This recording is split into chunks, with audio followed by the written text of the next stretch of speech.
सबसे पहले बात करेंगे प्रधानमंत्री मोदी के यूक्रेन दौरे की। रूस और यूक्रेन में जारी संघर्ष के बीच पीएम मोदी आज यूक्रेन के दौरे पर हैं। वहां से किस तरीके की अपडेट आ रही है, चलिए फटाफट जानते हैं। आज यूक्रेन दौरे पर पीएम मोदी। 30 साल बाद किसी भारतीय प्रधानमंत्री का यूक्रेन दौरा है। कीव में करीब 7 घंटे रुकेंगे पीएम। राष्ट्रपति जेलेंस्की से मुलाकात होगी।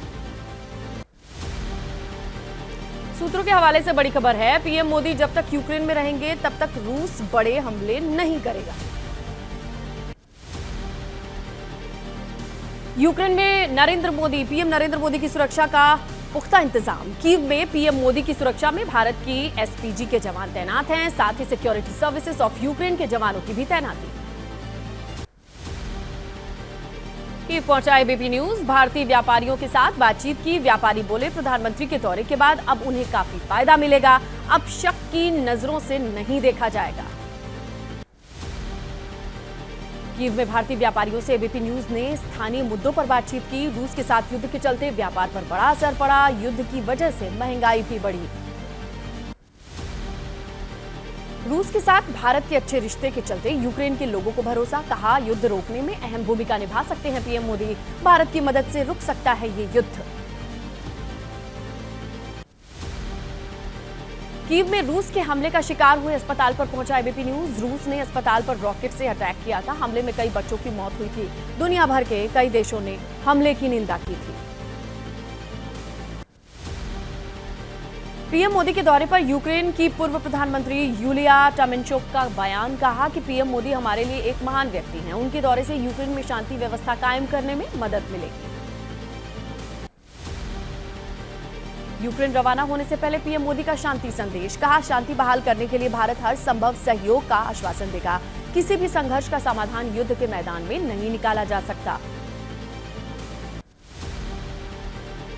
पोलैंड यात्रा को लेकर के पीएम नरेंद्र मोदी ने कहा, मेरी पोलैंड यात्रा बेहद खास रही। दशकों के बाद किसी भारतीय प्रधानमंत्री ने पोलैंड की धरती पर कदम रखा है। पोलैंड के साथ व्यापारिक सांस्कृतिक संबंध मजबूत होने की उम्मीद। पोलैंड में कई बड़े उद्योगपतियों से पीएम मोदी की मुलाकात हुई। आईटी कंपनी के सीईओ गाविल लेपेंस्की ने प्रधानमंत्री से मुलाकात की। प्रमुख पोलिश निर्माता कंपनी के एमडी से भी बातचीत की। पीएम मोदी की पोलैंड यात्रा को लेकर के भारतीय विदेश मंत्रालय का बयान। दोनों देशों ने अपने संबंधों को रणनीतिक साझेदारी के स्तर पर ले जाने का फैसला लिया है। सामाजिक सुरक्षा समझौते पर सहमति बनी है। प्रधानमंत्री नरेंद्र मोदी और पोलैंड के राष्ट्रपति अंद्रेज डूडा की मुलाकात हुई। दोनों नेताओं ने भारत पोलैंड संबंधों को रणनीतिक साझेदारी के स्तर पर बढ़ाने की सहमति जताई। पोलैंड के राष्ट्रपति के साथ दोनों देशों के संबंधों को और मजबूत करने पर चर्चा हुई। पीएम मोदी ने कहा, वार्सो में राष्ट्रपति अंद्रेज डूडा से मिलकर खुशी हुई। भारत पोलैंड संबंधों को मजबूत करने के तरीकों पर चर्चा हुई। प्रधानमंत्री नरेंद्र मोदी की पोलैंड के पीएम डोनाल्ड टस्क से मुलाकात हुई। भारत पोलैंड के संबंध पर बातचीत हुई। फूड प्रोसेसिंग, शहरी ढांचा, रिन्यूएबल एनर्जी, आईटी जैसे सेक्टर्स पर संबंधों को मजबूत करने पर बातचीत हुई।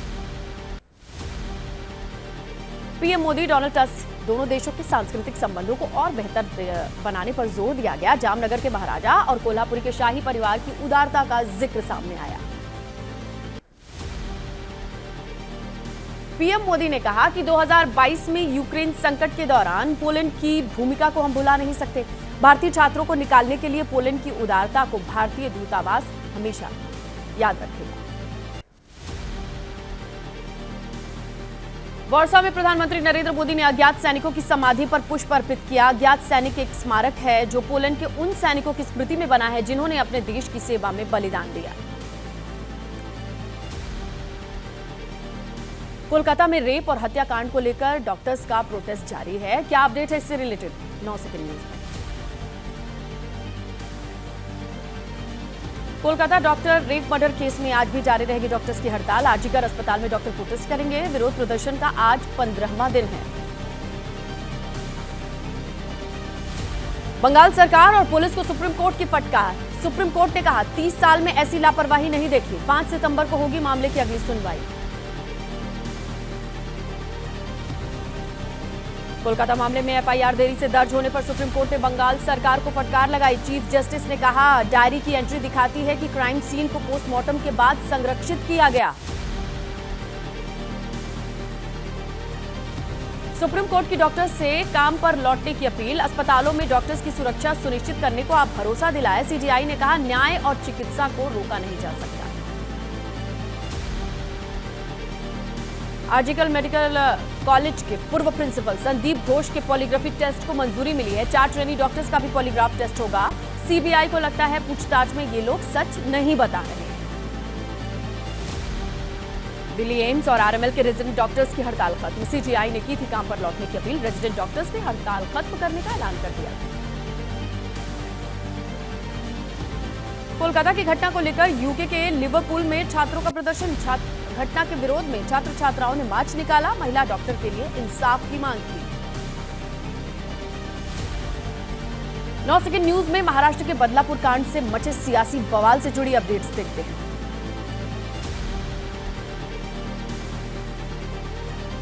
महाराष्ट्र के बदलापुर में बच्चियों के साथ दरिंदगी मामले पर आज शिंदे सरकार को घेरेगी कांग्रेस। राज्य भर में कांग्रेस की महिला नेता प्रेस कॉन्फ्रेंस करेंगी। बदलापुर मामले पर बॉम्बे हाईकोर्ट की महाराष्ट्र पुलिस को फटकार। पूछा, समय पर क्यों नहीं दर्ज किया गया बयान। मामले का अदालत ने स्वतः संज्ञान लिया था।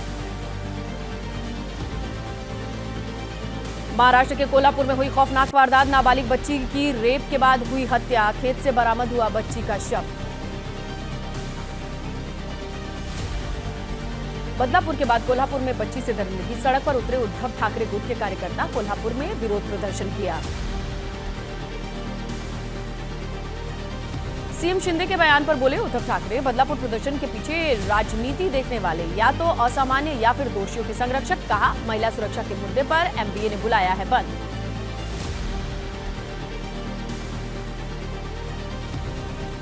उद्धव ठाकरे पर शिंदे की पार्टी के नेताओं का पलटवार। संजय सिरसाट ने कहा कि सीएम होने पर उद्धव वही करते हैं जो शिंदे कर रहे हैं। विधानसभा चुनाव को देखते हुए बुलाया है बंद। कांग्रेस नेता नाना पटोले की स्पेशल पीपी उज्जवल निगम और एसआईटी चीफ आरती सिंह को हटाने की मांग है। कहा, उज्जवल निगम बीजेपी कार्यकर्ता, आरती सिंह पर संदेह, दोनों को हटाए जाने पर ही न्याय मिलेगा। बदलापुर पहुंची एनसीपी नेता विद्या चौहान। कहा, गृह मंत्रालय संभालने लायक नहीं है फडणवीस। उज्जवल निगम बीजेपी के वकील हैं, इसीलिए उन पर विश्वास नहीं किया जा सकता। शिंदे गुट के नेता संजय निरुपम का विपक्ष पर निशाना। कहा कि प्रदर्शन के नाम पर सरकारी योजना को बदनाम करने की कोशिश है। लाडली बहन योजना का पोस्टर लिए थे प्रदर्शनकारी। 9 सेकंड न्यूज में अब वक्फ बिल से जुड़ी जो अपडेट्स हैं देख लेते हैं। 6 घंटे चली वक्फ बिल पर बनी जेपीसी की पहली बैठक और सूत्रों के मुताबिक जगदंबिका पाल का सरकार को निर्देश, विज्ञापन जारी करे कि कोई भी दे सकता है बिल के लिए अपने सुझाव।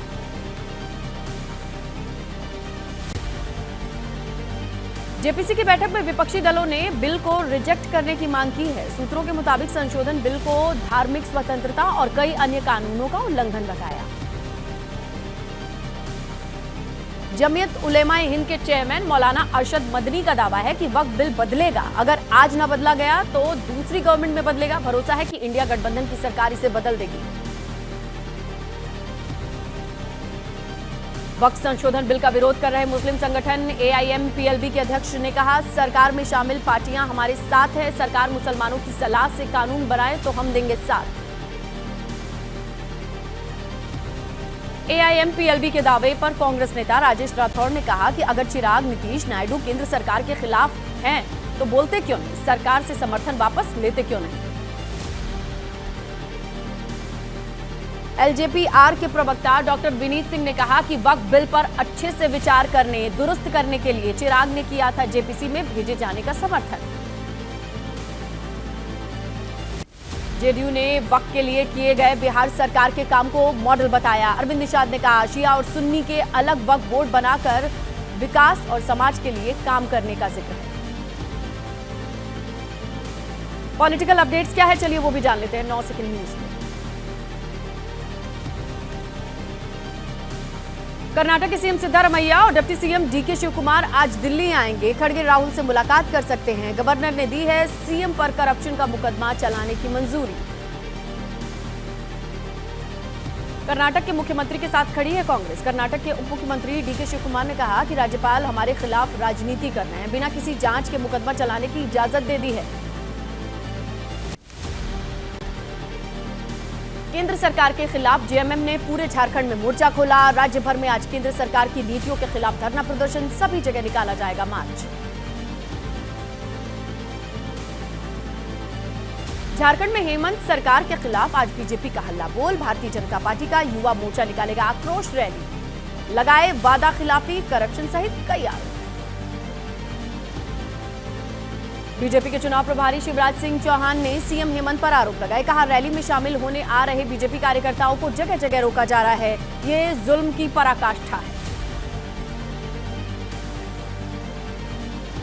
बिहार में आरजेडी को झटका, श्याम रजक ने छोड़ी पार्टी, लालू को भेजा इस्तीफा। शायराना अंदाज में बयां किया, कहा मैं शतरंज का शौकीन नहीं था, इसीलिए धोखा खा गया। राजस्थान के मुख्यमंत्री भजनलाल शर्मा का आरोप, कांग्रेस ने देश को भ्रष्टाचार में ढकेलने का काम किया है। जाति धर्म तुष्टीकरण की राजनीति जनता ये बर्दाश्त नहीं करेगी। सेबी प्रमुख के खिलाफ हिंडनबर्ग की रिपोर्ट, कांग्रेस ने देश भर में प्रदर्शन किया। ईडी ऑफिस के बाहर प्रदर्शन किया गया। केंद्र सरकार संवैधानिक संस्थाओं के दुरुपयोग के आरोप वाले पोस्टर नजर आए। चंद्रयान 3 की सॉफ्ट लैंडिंग की पहली सालगिरह, आज मनाया जाएगा पहला राष्ट्रीय अंतरिक्ष दिवस। राष्ट्रपति भारत मंडपम में मुख्य समारोह का उद्घाटन करेंगे। 9 सेकंड न्यूज में विधानसभा चुनाव से जुड़ी जो खबरें हैं उन पर नजर डालेंगे। कांग्रेस अध्यक्ष खड़गे ने पीएम मोदी पर लगाया गरीबों की चिंता नहीं करने का आरोप। कहा वो चाय बेचते थे, मजदूर के बेटे हैं, तो देश के गरीबों की चिंता क्यों नहीं करते। जम्मू कश्मीर में एक साथ चुनाव लड़ेंगे कांग्रेस और नेशनल कॉन्फ्रेंस। फारूक अब्दुल्ला बोले पूर्ण राज्य का दर्जा एजेंडा है, 90 सीटों के लिए हुआ है गठबंधन।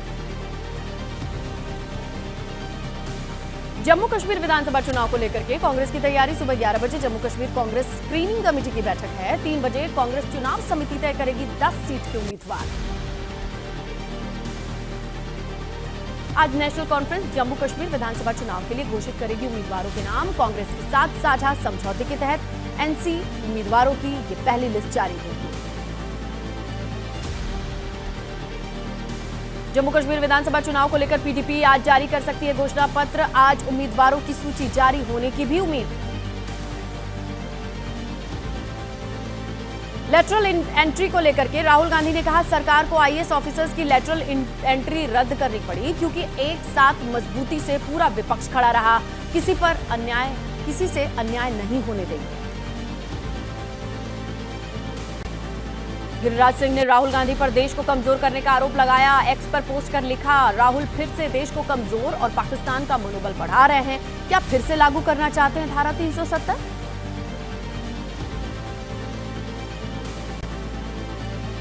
बीजेपी नेता रविंद्र रैना ने कहा अगर धारा 370 हटाने के बाद हालात ठीक नहीं हुए होते तो लाल चौक पर आइसक्रीम नहीं खा पाते राहुल, ना ही कर सकते थे डिनर। जम्मू में राहुल गांधी ने कार्यकर्ताओं को संबोधित किया। जो भी गठबंधन हो रहा है, हम चाहते हैं कि हमारे कार्यकर्ताओं को सम्मान मिले। हरियाणा विधानसभा चुनाव के लिए बीजेपी प्रत्याशियों के नाम पर चर्चा। हरियाणा बीजेपी की चुनाव समिति की बैठक आज दूसरा दिन, टिकट बंटवारे पर हो रहा है मंथन।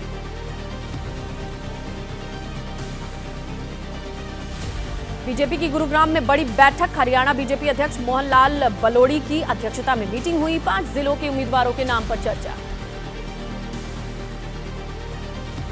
हरियाणा में जननायक जनता पार्टी की सभी 90 सीटों पर चुनाव लड़ने की खबर। दुष्यंत चौटाला ने कहा अभी आम आदमी पार्टी के साथ कोई गठबंधन नहीं। पूर्व सीएम हुड्डा पर लगाया डराने का आरोप। दुष्यंत चौटाला की पार्टी जेजेपी के एक और विधायक का इस्तीफा। नवराणा के विधायक रामनिवास ने छोड़ी पार्टी। अब तक जेजेपी के 6 विधायक छोड़ चुके हैं पार्टी।